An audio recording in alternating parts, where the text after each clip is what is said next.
माझा मितवा मालिकेच्या आजच्या भागामध्ये आपण पाहणार आहोत की मुद्दामूनच आता राकेशने ज्या रेवड्या आणलेल्या असतात, जेणेकरून त्या रेवड्या खाऊन काही झालं तरी ईश्वरी बेशुद्ध पडायला हवी असं त्याला वाटत असतं आणि यासाठी त्याने जय्यत तयारी केलेली असते.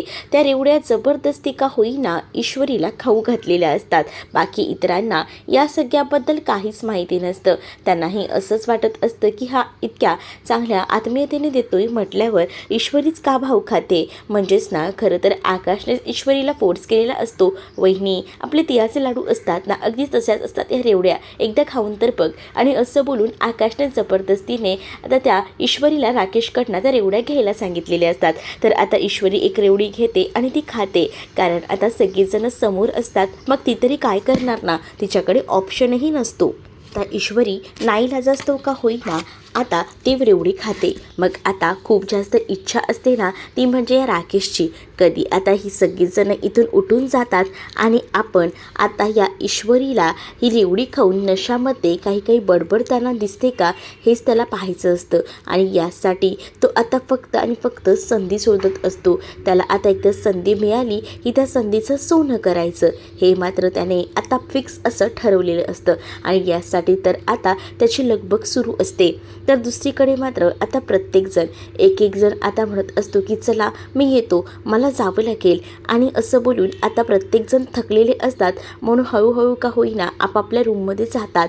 प्रत्येकजण जेव्हा आपापल्या रूममध्ये जातात ना, तेव्हा मात्र आता फक्त राकेश आणि त्याचसोबत ईश्वरीच असते. मग आता ईश्वरीकडे राकेशही आता वेगळ्याच नजरेनं बघत असतो, कारण तो आतुरतेने वाट बघत असतो ना, कधी एकदा या ईश्वरीला ती धुंदी येते आणि ते नशेमध्ये जाते आणि त्या संधीचा फायदा त्याला घेता येतो.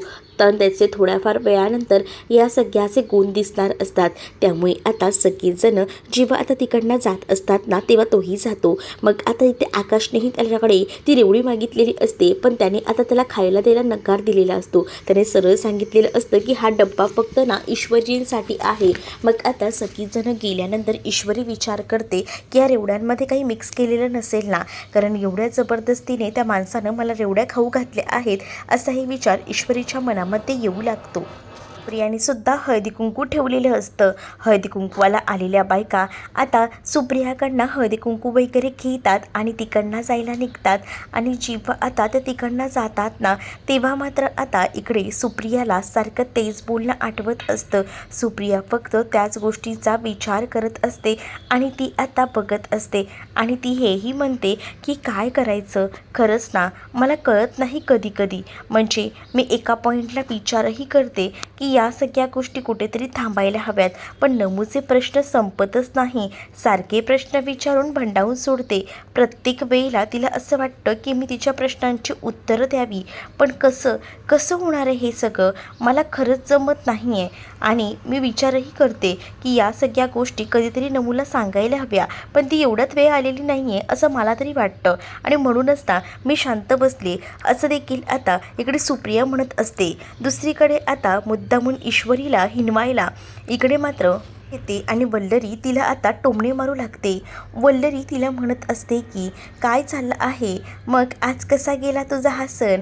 मला तर माहिती आहे की एवढा काही खास गेला नाही, ते तुझ्या चेहऱ्यावरूनच सरळ आणि स्पष्ट मला दिसत आहे. त्यामुळे मला ना वेगळं काही दाखवायची गरजच नाही, असं देखील आता म्हटलं जातं. हो का, तुम्हाला बऱ्याच गोष्टी कळतात, पण तुम्ही हे बघितलं नाही का, अर्णव सरांनी स्वतःहून मला आईंची साडी घालायला दिली ते. मग आता ईश्वरी ही मुद्दामून टोला लावत बोलत असते. आणि जेव्हा ईश्वरी या सगळ्याबद्दल बोलते ना, तेव्हा मात्र आता वल्लरी ईश्वरीचा हात धरते. एक साडी काय घालायला दिली तर एवढं ॲटिट्यूड दाखवायची काहीच गरज नाही आहे. मग आता ईश्वरी ही सांगते की तुम्हाला त्या सगळ्या गोष्टींची आठवण करून द्यायला मला आवडतं ना, म्हणूनच मी तुम्हाला या सगळ्या गोष्टींची आठवण करून देते. म्हणजे कसं तुम्हालाही या सगळ्या गोष्टी बऱ्या आठवतील ना. मुळात आहे ना, मी तुम्हाला एक गोष्ट सांगू का, आम्हाला ना ती कशी जपायची ना ती माहिती आहे, आणि मी त्याच पद्धतीने माझं आणि अर्णव सरांचं नातं जपते. त्यामुळे तुम्ही आमच्या संसारात लुडबुड करायला तर बिलकुल येऊ नका. कसं मॅनेज करायचं आणि कशा काही गोष्टी अरेंज करायच्या ना, त्या बरोबर मला कळतात. त्यामुळे त्या पद्धतीनेच मी या सगळ्या गोष्टी करत असते, असं देखील आता ईश्वरी ही बोलत असते. ईश्वरीची बाई ह्या सगळ्या गोष्टी एकदम बेधडक कडकपणे आता सांगू लागते ना, मात्र आता ती हेही म्हणते की अरे हे काय ना, आमच्या सगळ्या गोष्टींकडे लक्ष देण्यापेक्षा ना तुमच्याही गोष्टींकडे जर लक्ष द्या, तुमचाही संसार जर सुखाचा होतोय का ते बघा, असंही मुद्दामून आता ईश्वरी वल्लरीला म्हणते. कारण वल्लरीचं जे काही आहे ते ईश्वरीला चांगलंच माहिती आहे. कारण मामा वल्लरीला कसं स्थान देत नाहीत, कसं तिला या सगळ्या गोष्टींपासून विलुप्त ठेवत असतात, या सगळ्या गोष्टी ईश्वरीला बरोबर माहिती असतात. म्हणून ईश्वरीने सुद्धा वल्लरीला टोमणा मारलेला असतो. मग आता वल्लरी चिडते आणि वल्लरी म्हणते की आता तू मला शिकवणार आहेस का की संसार कसा करायचा ते? तुझ्याकडनं मला कोणतेही धडे नको आहेत. स्वतःच्या संसाराकडे बघ, तुला अर्णव विचारतही नाही आहे ना ते बघ. मग आता ईश्वरीही तिला म्हणते की तुम्ही ना आमच्या संसारात ढवळाढवळ करूच नका. आम्ही नवरा बायको ना आमचं कसंही मॅनेज करू, त्यामुळे तुम्ही या सगळ्याची काळजी करू नका, असं देखील आता ईश्वरीनं सांगितलेलं असतं. ईश्वरी जेव्हा आता या सगळ्या गोष्टी वल्लरीला सुनावते तेव्हा तिने तिचा हातही धरलेला असतो. कारण आता वल्लरीचं जरा जास्तच वाढत चाललेलं असतं, म्हणून ईश्वरीने तिला चांगलंच थाऱ्यावर आणलेलं असतं. तर दुसरीकडे मात्र आता पाहायला मिळतं राकेशबरोबर अंजली रूममध्ये असते. अंजली राकेशला म्हणत असते की थांबा ना जरा, मला तुमच्याशी बोलायचं आहे. आता काय झालं आहे? अगं बायको झोप ना, तसंही दिवसभर किती कामं केली आहेस, थकली आहेस ना.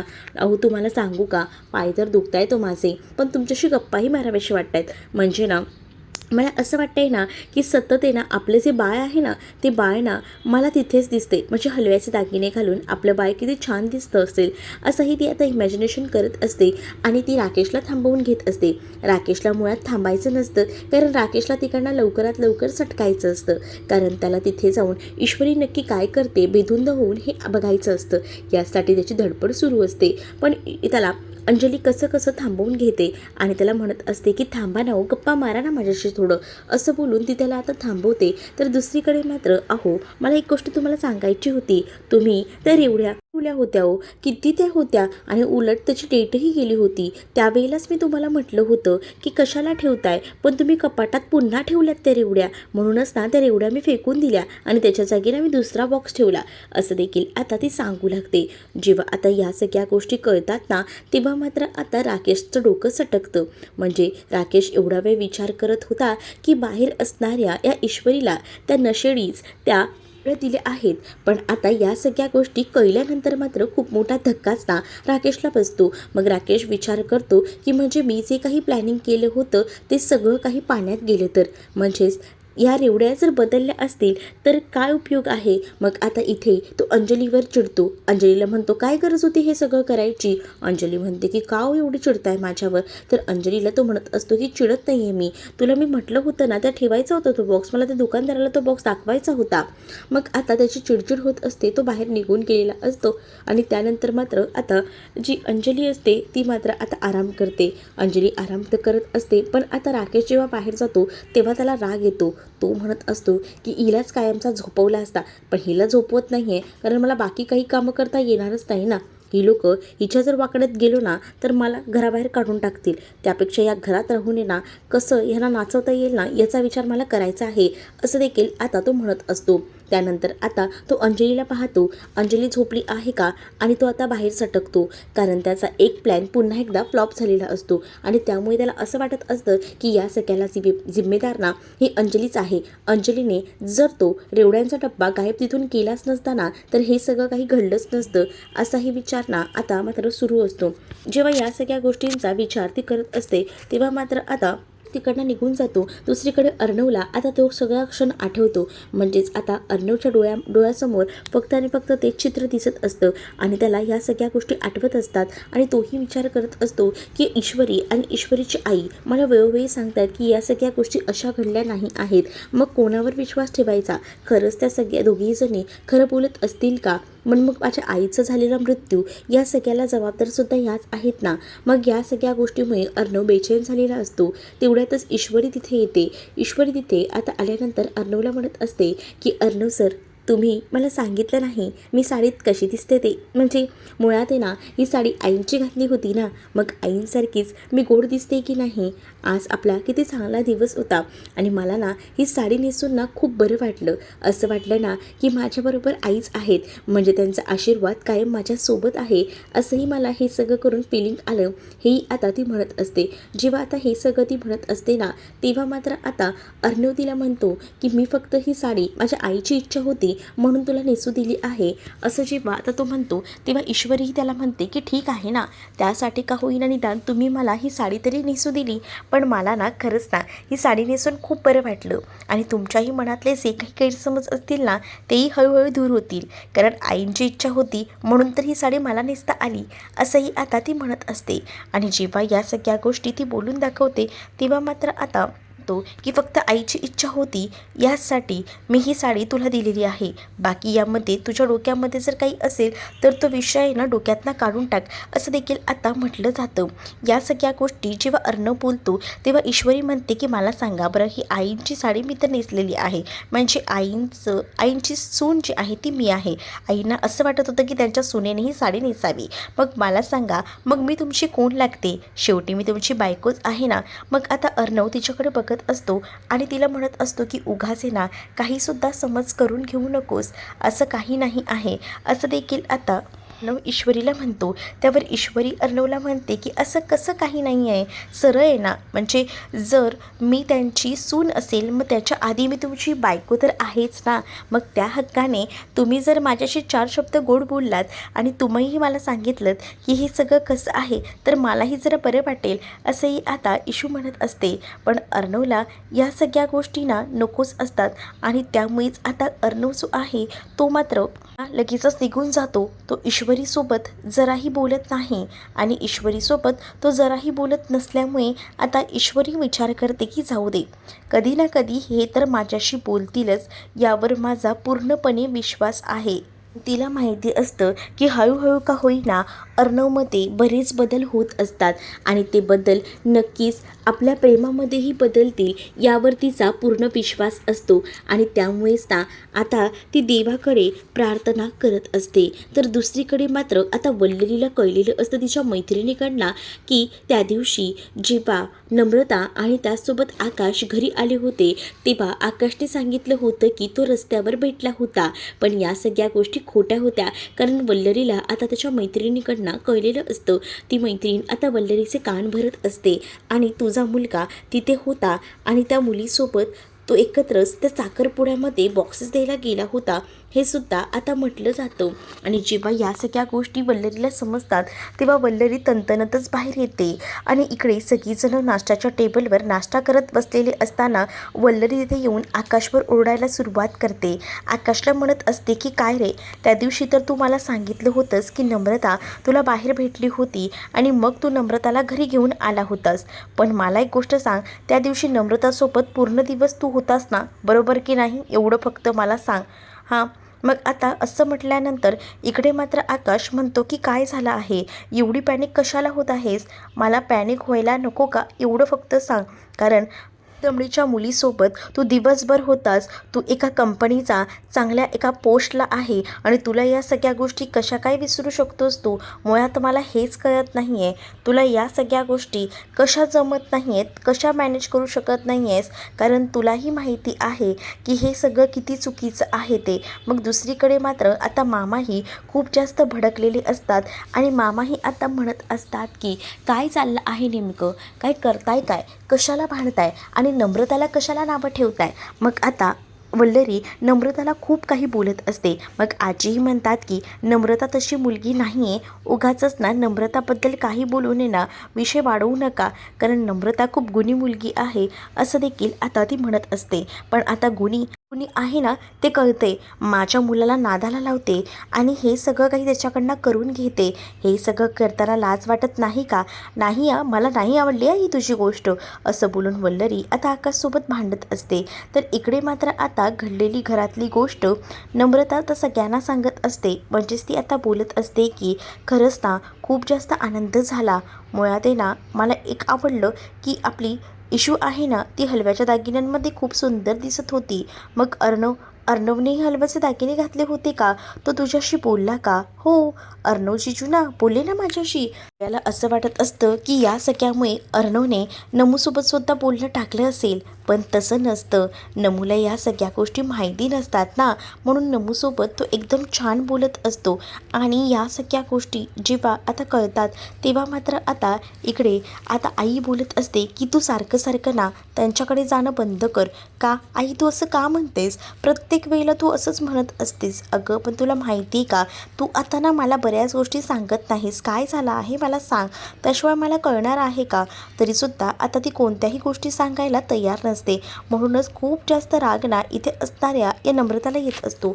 नम्रता म्हणत असते की प्रत्येक वेळेला आई तू कोणती तरी गोष्ट लपवतेस, मला सांगत नाही आहे. मला ना आता या सगळ्याबद्दल ना इशूलाच विचारावं लागणार आहे. बिलकुलही नाही, या इशूकडे आता जायचं नाही असं आई तिला कणखरपणे सुनावते. पण आता आईचं म्हणणं कुठे ती ऐकते. आईला ती म्हणत असते की मी जाणार आहे म्हणजे जाणार आहेच आज इशूकडे, कारण इशूकडे आज पतंग उडवायची सुद्धा स्पर्धा असते ना, आणि त्यासाठी नमूला खास इन्व्हाइटही केलेलं असतं. आता नमू सांगत असते की मी आता जराही वेळ थांबणार नाही आहे, मी आता लगेचच जाणार आहे.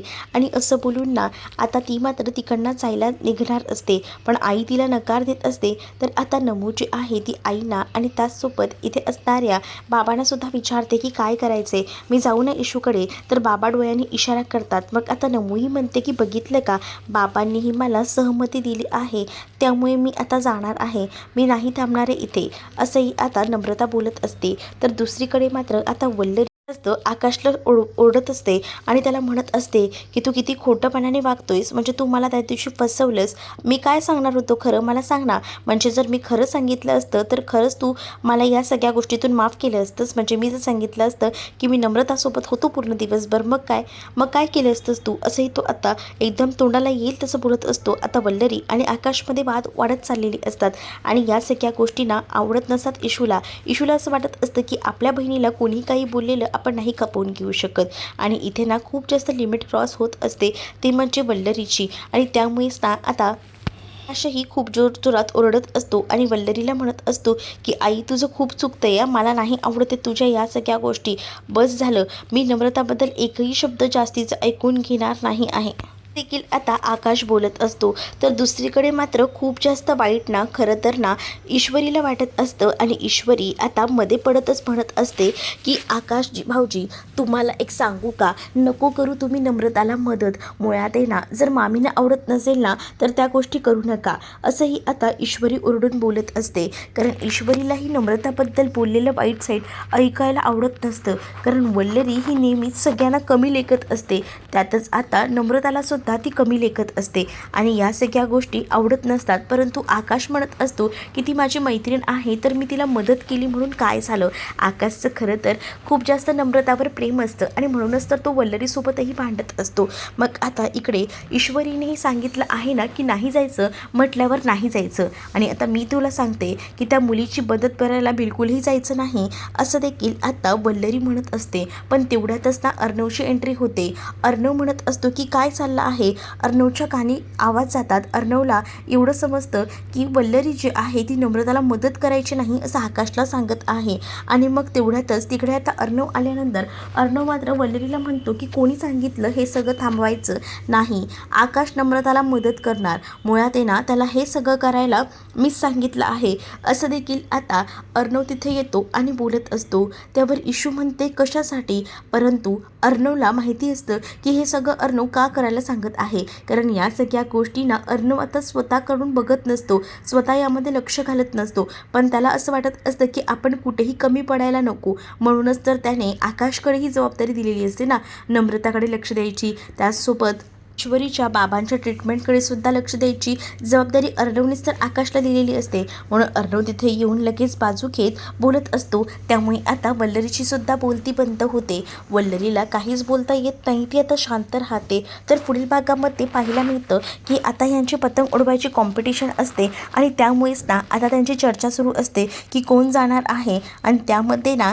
आता मात्र ईश्वरी म्हणत असते की मी सुद्धा येणार आहे, तुम्हाला मी दाखवूनच देते, असं देखील ती म्हणत असते. पण आता इकडे वल्लरी म्हणत असते की तू काय दाखवणार आहेस आम्हाला, मला माहिती आहे ना तुला काहीच जमणार नाही आहे असं देखील आता म्हटलं जातं. पण इकडे आता स्पर्धा रंगलेली असते आणि त्याच वेळेला ईश्वरी अगदी गॅलरीच्या कठड्यावर चढून ते पतंग उडवायचा प्रयत्न करते. आता ईश्वरीचा तोल जाऊन ईश्वरी पडणार आणि तेवढ्यातच ना अर्णव तिथे येतो आणि अर्णव तिला सावरतो. अर्णवला जेव्हा तिला कळतं की अर्णवला ईश्वरी पडणार आहे त्यावेळेला ईश्वरीला अर्णव धरतो आणि त्यानंतर आता ईश्वरी डायरेक्ट अर्णवच्या अंगावर पडते. दोघंही जण एकमेकांमध्ये हरवून जातात. तर तुम्हाला हा भाग कसा वाटलाय कमेंटमध्ये नक्कीच सांगा आणि अशाच नवनवीन भागांसाठी आपल्या चॅनलला सुद्धा सबस्क्राईब करायला विसरू नका.